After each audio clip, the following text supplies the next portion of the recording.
defend against a potential steal. Yeah, definitely. I mean, RSG is going to be playing a lot of the, I would say, late game potential heroes. You got Valentina and the Esmeralda, who really is going to pop off in the late game. So buy some time, be patient about it. You know that you don't need to fight a battle that you can't win, especially in the early game.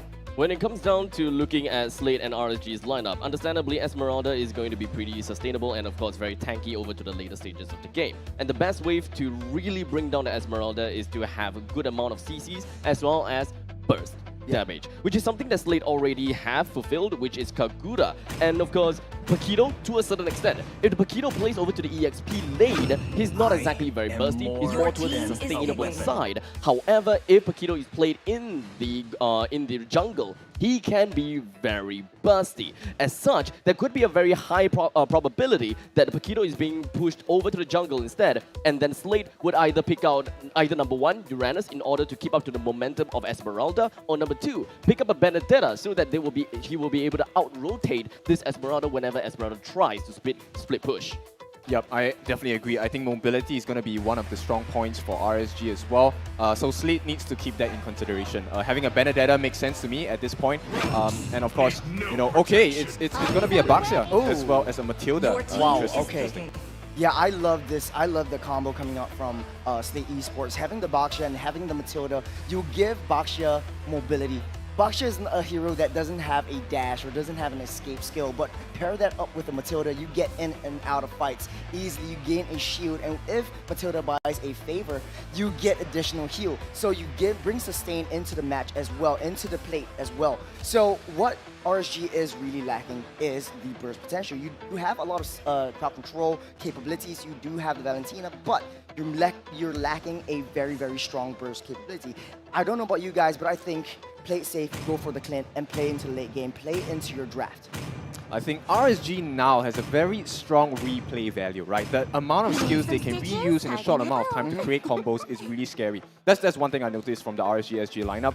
And with that, they're going to complete it with a Melissa as well, back on babycakes. And now, I mean, yes, I've picked RSG as the winner of this match based on the statistics, but the playstyle, I think, is really suited to RSG SG. If they don't control Diablo in lane, and win the mid lane as well, it's going to be very difficult for Slate to even put their foot down. Well, I mean, both drafts are pretty much equal right now. I can't put a finger on which one I like more, but they both have their pros and cons. Slate is more towards a dive or burst composition, but on the other side, RSG wants to get team fights done. They want to fight as a unit, and we are going to go in, jump straight into that. Abstract, take it away. As such, ladies and gentlemen, the time that you all have been waiting for in Sanctum Island. RSG versus Slate with an indomitable lineup coming in from both sides. Both, as Churros have said, they do all have their pros and cons. They all have their different kinds of win conditions and, of course, different ways that they would want to attack in battle. As such, let us move right into this game by, of course, introducing the players coming in from both sides, starting off from Slate. We do have Adammir that will be playing onto the Paquito, Seilah onto Kagura, FMM that will be on the Irithel, which is suffering a bit of a health loss, Gear onto the Baxia, as well as JPL that is on Matilda. This is something that I like. I mean, from the looks of it, 30 seconds into the game, Irithel no choice but to TP back to base. Go to try to get the reset, but hold on a minute, 505, managed to get out of that one. Seilah almost killing him down to no. Well, I'm not going to be expecting too much coming in from this initial skirmishes, but one thing for sure is that Lolsie have already used all of his Jikundo, but with the mobility speed, not too much of a problem. But yes, we have talked about the RSG being relatively aggressive into the top lane, and because of their Matilda. Matilda wins in lanes. And speaking of Matilda, since we have already introduced a Slate, let us move on to introducing RSG with 505 that we're playing onto Valentina. The Cho played by Lolsie. Diablo onto the Esmeralda, BRAYYY onto the Julian, as well as babycakes that will be playing onto the Melissa. I mean, the emblems are pretty much simple and clean. Everything that we're pretty much used to. We have the Avarice on the Esmeralda, bringing every gold, 10 gold per hero kit onto Diablo's name. But as we speak, a lot of these heroes, what RSG is doing is something that I think we're all familiar with. Go into the opponent's jungle, get lane vision, and knowing how Seilah plays into the brush, you need to get control of the vision, and you need to take control of the tempo. Taking control of the tempo, bring that late game earlier. Bring that late game down to where you are comfortable with, and then pop off. Kill them off one by one. RSG as well as Slate, both of these teams have got quite a lot of similarities when it comes down to dealing AoE damage, eyebrows as well. Wait, hold on a second. Melissa at the top lane actually did manage to get himself a single kill down on the Irithel, but the main action comes here in the bottom lane. As we know, RSG have already gotten themselves a single turtle. 1515 trying to run for his life. The Terrify will be able to connect on the 3 and escapes. Oh, RSG might have bitten more than he can chew. What Lolsie thought was that, hey, if I disturb Seilah as much as possible, maybe he'll delay his farm, delay his progress into the later stages of the game, but he's bitten more than he can chew. Whereas Slate is playing it super disciplinedly. They don't want to engage battles under a turret. They don't want to go too deep in. And now babycakes doesn't really have a lot of health to work with. Lolsie was really trying to set up something. It was trying to create a fight onto JPL and trying to go for the way of the dragon. But unfortunately, JPL weaved into the brush just a little bit too soon, and Lolsie lost vision of JPL in order to single him out. That is one lost opportunity, but it doesn't mean that it will not come back again. Lolsie being really pesky, constantly being invading into the opponent's jungle and trying to do whatever that he can, as we are noticing quite a bit of commotion in the top lane and the bottom lane, as here joins in an action in between of Bray as well as Diablo. Both of these teams, they are relatively tanky as well as good amount of sustainability onto their side. Not going to be expecting much coming in from either one of their decks. I like this Baxia pick because, I mean, hold on a second right now, Diablo down low. Bray tries to get out of it. Well, it doesn't seem like they have managed to bring any one of these members down to a critical amount of health, albeit we do have Esmeralda and Julian pretty low. The Paquito is pretty low as well. Both of these teams have got great control of their lanes.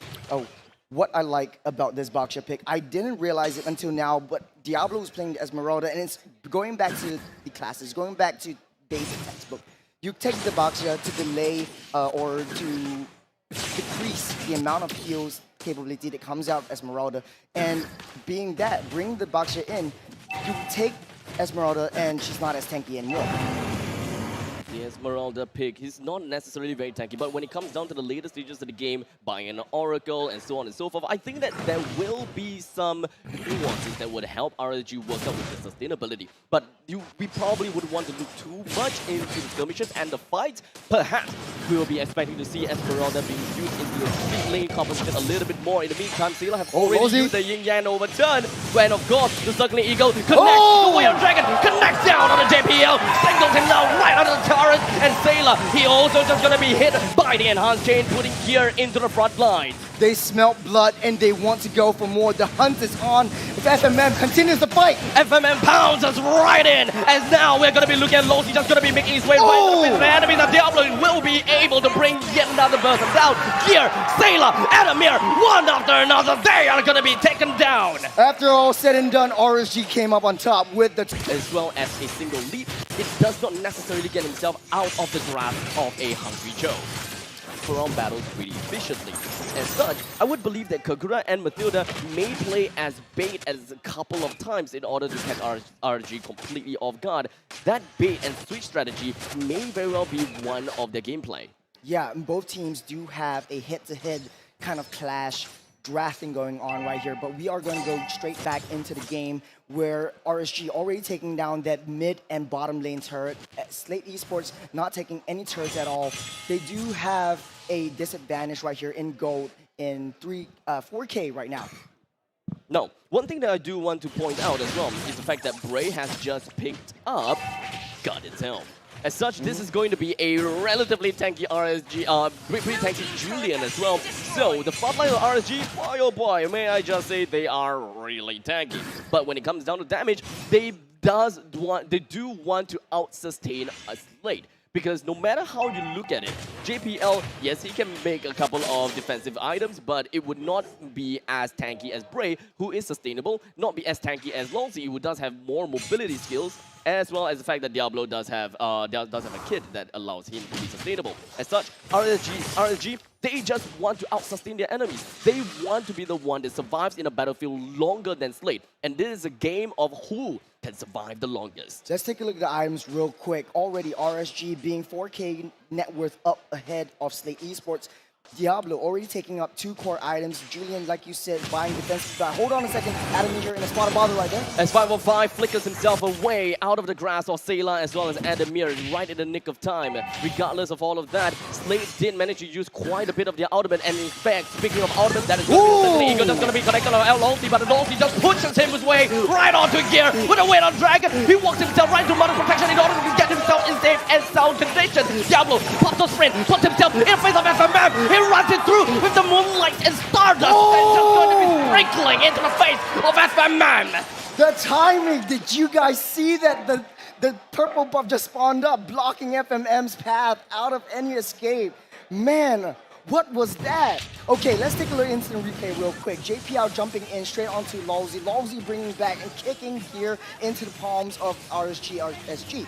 And then they are just doing their thing. RSG fighting front to back, and then they do not have any protection. This is the problem when you have a frontline reliant draft. You do need to have those 2 tanky heroes being able to absorb as much ultimates, absorb much damage as possible. But as we speak, RSG already 7K gold up ahead, with basically almost all the objectives in their favor right now. A ravaging play from RSG. They already have got the game plan that they have, and that is really just running right into the face of the enemies. And notice how RSG's Lolsie immediately went in on the gear, knowing that gear is going to be the ultimate problem when it comes down to the Tortoise's persons. You wouldn't want to have the anti-heal mechanic land onto RSG because that is going to inhibit the growth as well as the survivability of Diablo and BRAYYY themselves. Lolsie just being played as a bait, but look at that damage done by Diablo, the sustain coming in.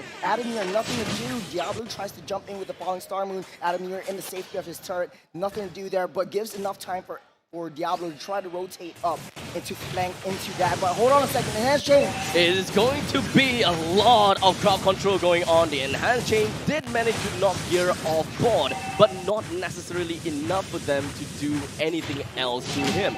They do have grand control and free real estate throughout the upper quadrant of Slate jungle, and there isn't much that Slate can do other than pulling their forces down to the bottom lane. Diablo is doing a very good job trying to bait the rest of Slate Esports down to just shot call and just wipe him out, take Diablo out of the picture. But when that happens, that gives enough time for RSG to take down the Lord as we speak. And they're just doing it willy-nilly. They don't have any contest right there. First one of the game coming down to the side of RSG. A quick reminder to to all of the audiences is the fact that this is only 10 minutes into the game. RSG is out microing their game against Slate to the point that they have put themselves 10,000 gold ahead of Slate. Man, I didn't even notice that, but they're taking everything from Slate.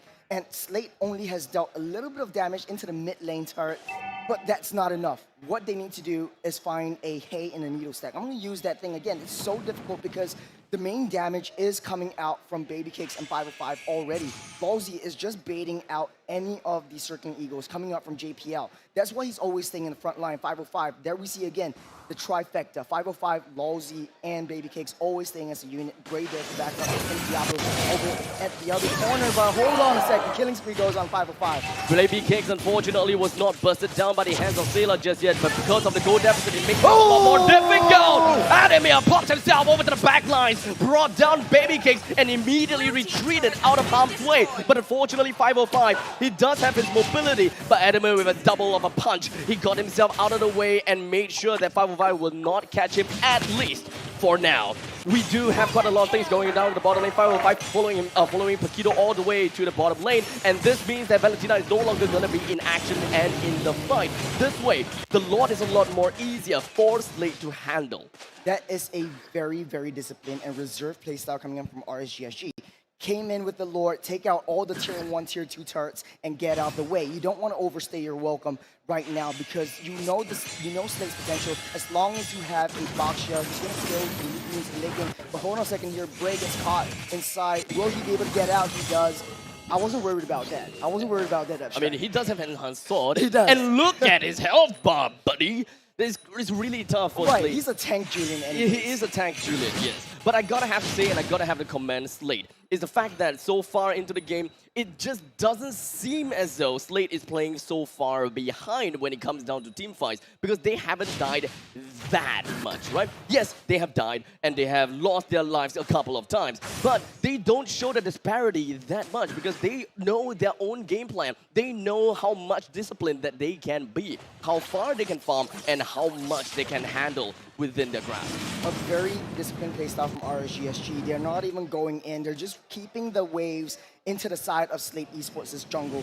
Look at every single one of the waves, all pushing into Slate, giving them a lot of stress and pressure within their own home, within their own base. This gives a lot of time for RSG to just set up for that Lord. The second Lord, I don't think it's going to be contested at all. What's better is like they're not power hungry. They don't want to go. They want to go for the objectives. They just want to win and take down that throne. With this Lord available for both of these teams to take, that objective itself is going to be the only reason why Slate is going to be firing a lot, because they are ready to implode with the wrong rumble.